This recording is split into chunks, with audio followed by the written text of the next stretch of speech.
Oh, hello. I didn't hear you come in. I'm Miss Inspector Rachel, and I'm here today to talk to you all about being a dinosaur detective. We're going to be discussing fossils. Do you know what fossils are?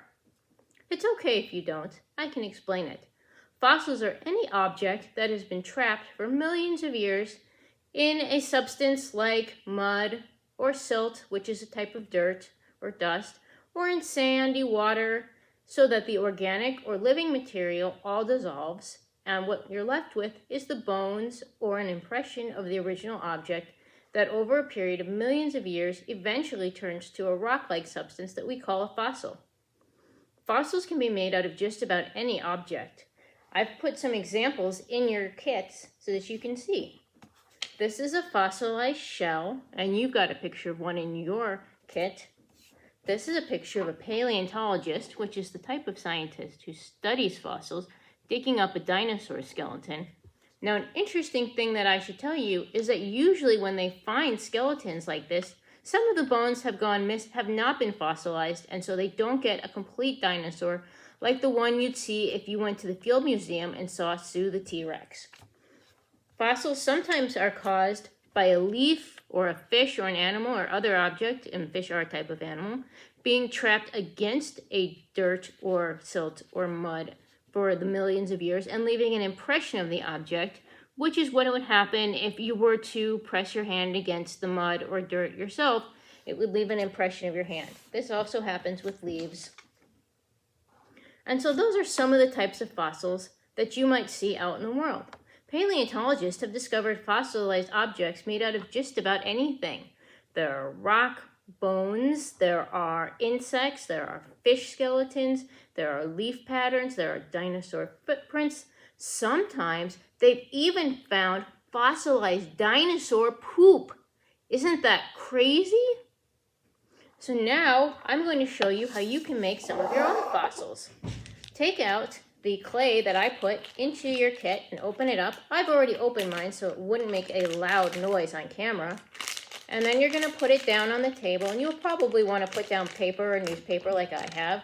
And you want to stretch and flatten it out. You can use your hand or a rolling pin or a cup, whatever you have around the house, so that it's nice and flat and you'll get a good impression of whatever object you would like to make a fossil out of. If you're like me, you probably want to study dinosaur fossils. When I ordered these, I thought they weren't going to be quite so big. If you can flatten your clay out enough to make an impression of your entire dinosaur, that's awesome. If not, that's okay. Remember, paleontologists, the real dinosaur detectives, usually don't find whole skeletons when they go looking for dinosaur fossils. They just find some or part of a dinosaur body that has been fossilized. So what you're going to do is take your fossil item, whether that's a leaf or a shell that you've had in your house or the dinosaur skeleton or the dinosaur feet, and you're going to press it into your clay. If you're using something flat like a leaf, you'll want to use something heavy to help you press it down. Your hand will work, but a cup or another object will work even better. And then when you lift the item up, you'll be left with the impression, which would make a fossil if you left it out overnight to dry. If you want to try and make a different fossil, that's okay too. Just roll up your clay, flatten it out again, and use it over and over until you've decided which fossil you would like to keep forever. And if you want to keep your clay and use it as regular clay, that's okay too. Just stick it in an airtight container.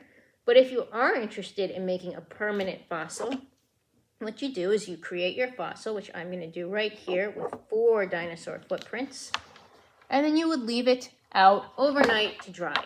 It might take a little longer than 12 hours, which is generally what we consider overnight. So check on it and look and see.